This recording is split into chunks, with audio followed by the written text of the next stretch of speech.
I kept seeing that one trend of the Hear Me Out characters, and I thought it was very silly. So I was like, hey, what if I give my own artistic spin to it? The idea was quite simple. I was gonna hear your Hear Me Outs. And after doing a quick compilation, I was going to do a drawing combining their most distinct characteristics into a single character as some sort of ultimate Hear Me Out. After receiving the first Hear Me Out suggestions, I knew this was a terrible mistake. Not only because I got way more replies than I expected, but because... what are even these suggestions?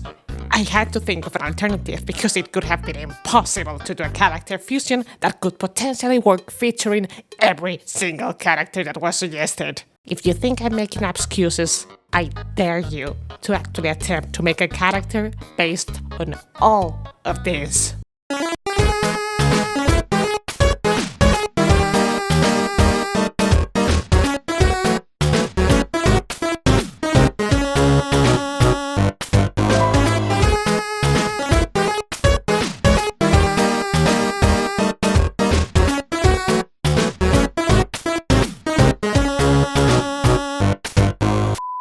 So my new plan was creating character fusions, each based only on 3 characters, chosen at random from the list I compiled. I decided to make 3 designs for this video. One fusing male characters, one fusing female characters, and another one fusing... others. So I put all the characters in one random wheel, and first I went with the men. Let's see. Art the Clown. I see how this is going to be a challenge, but hey, the horror aspect of his design can result in very interesting character concepts. Let's see who we get next. Skinny All Might from My Hero Academia. Okay, it seems bad, but the spooky elements can combine with the nerve slenderness and facial traits of All Might. We just need to be a bit lucky with the third poem. Pyramid Head. Okay, yes, I think this can work. Maybe. For this challenge, I didn't want to just fuse the characters in any way, but combine their most distinct features while creating a completely original character. As I said before, my approach for this first character was gonna focus on the horror aspect and unkindness of the characters. My idea was creating some sort of evil, spooky warrior with a huge sword. I decided to make him unhealthily skinny, almost skeletal, and keeping All Might's facial structure. Then I thought it couldn't make sense he could have such a big sword, but no muscles to lift it. I didn't want to give up on that idea, because I wanted to keep that one aspect from Pyramid's head, and because swords make every character design look cooler. So I thought of making one of his arms huge, like he only trains that specific arm, because he doesn't need anything else to destroy his enemies. I haven't watched My Hero Academia, but I'm pretty sure All Might is a character that goes from very skinny to very buff. So I thought giving him a huge arm could add on that unsettling feeling I was going for. For the art the clown aspects of this design, I thought of keeping the color palette and clown makeup and combining that to the previous traits. I think it looks pretty scary. Also, I was thinking of keeping the pyramid head of Pyramid Head, but that could have covered his face, and I thought it could hide most of the unique features the other characters have.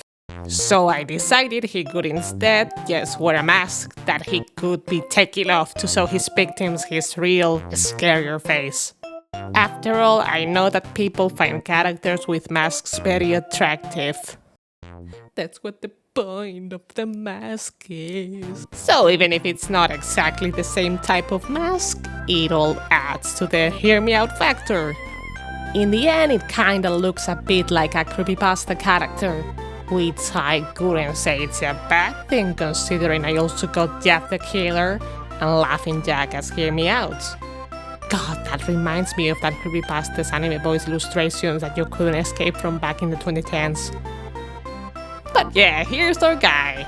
We can name him... I'm not sure. I'm trying to think of a creepypasta sounding name.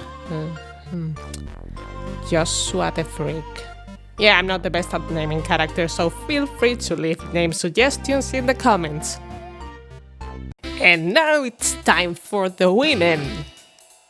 Okay, so the first character is the grandma from those weird game ads. Okay, an old woman. Simple enough. Then we get Mothra. And finally, Heket from Cult of Brilliant, the giant evil frog. Okay, give me a second to think. Once again, I look at what these characters have all in common and as unique traits. I decided to go with a direction of an evil, powerful fantasy ruler of some kind. From the grandma from Merge Mansions, I kept her 8 and her evilness. There's not a lot I could use for her, okay? Now I see that she gives some Isma vibes. Who was another character suggested, so I guess your types are not as far away from each other as it could have been. Because of Heket and Mothra, I decided to give her monster traits. I went with mainly the moth motifs for her design, while keeping the color scheme and cult leader aspect from Heket. I thought that it could be a fun idea to make all characters from the same universe, so the first character could be her bloodthirsty henchman that she sends to get rid of her enemies. She's definitely more powerful than him, and she could probably have the ability to turn herself into a Lovecraftian moth entity, but she rather relegated smaller tasks to her subjects. I had quite some fun designing this one. I'm pretty happy with the shape language and her overall vibe. She definitely looks like the sort of character I want to learn more about. I say it as if I'm not the one who created her.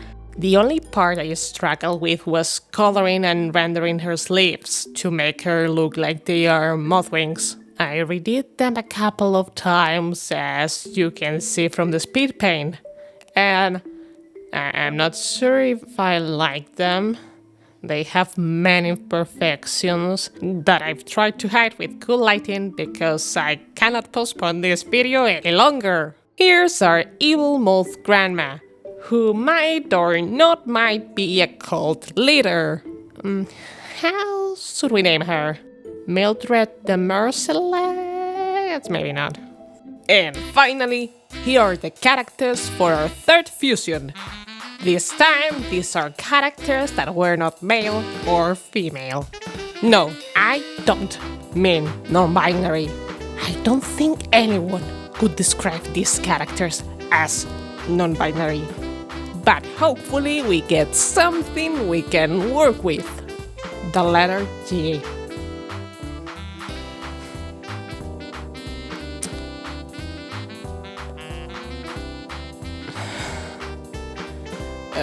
D20 dice, and please be a humanoid. Minecraft. Sand. I'm done with this. This is not worth it. I'm quitting YouTube, I'm quitting art, I'm gonna...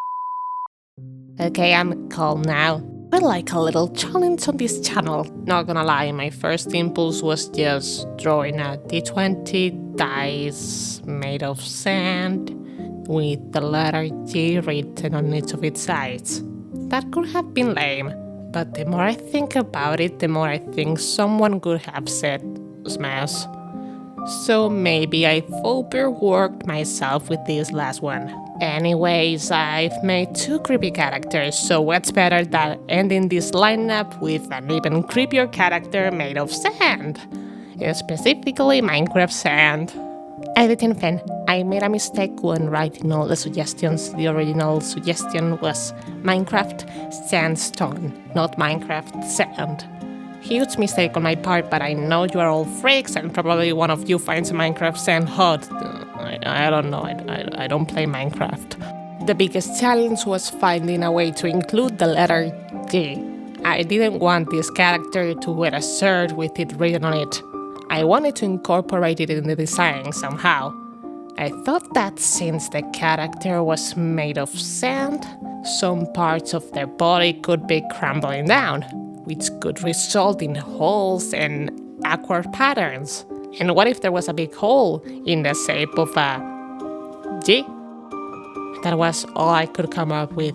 Yeah, if any of you have some other ideas on how to make a D20 Minecraft sand character, let me know. I'm not being sarcastic, I'm genuinely curious. I'm not even gonna try to come up with an name this time. I'm just gonna search gender-neutral names in Google and see what comes first. Yeah, that's fair. They kinda look like an Alex to me. And here is the character lineup. I think they could be cool bosses for a Souls-like game. I'd love to hear lore ideas for them if you have any. My goal is that at least someone finds any of these characters hot, so we can declare them the ultimate hear me out characters. If you do, please seek help. After commenting, liking and subscribing, heck yeah! I post every other week. Either beautiful and fun illustrations or the worst thing your eyes have ever laid upon. So it's always a gamble. But now, seriously, gambling addiction is a serious problem that ruins many people's lives. You could instead give me your money, like my patrons do. Biggest thank you to my supporters. Austin Graft, Orsi T, Netip Art, D, Rice, Wolf Mitchell, Sprocket Rocket, Soapy Soapster, and Pedalbook Interactive. And that's all for this video. Stay freaky, my fellow monsters.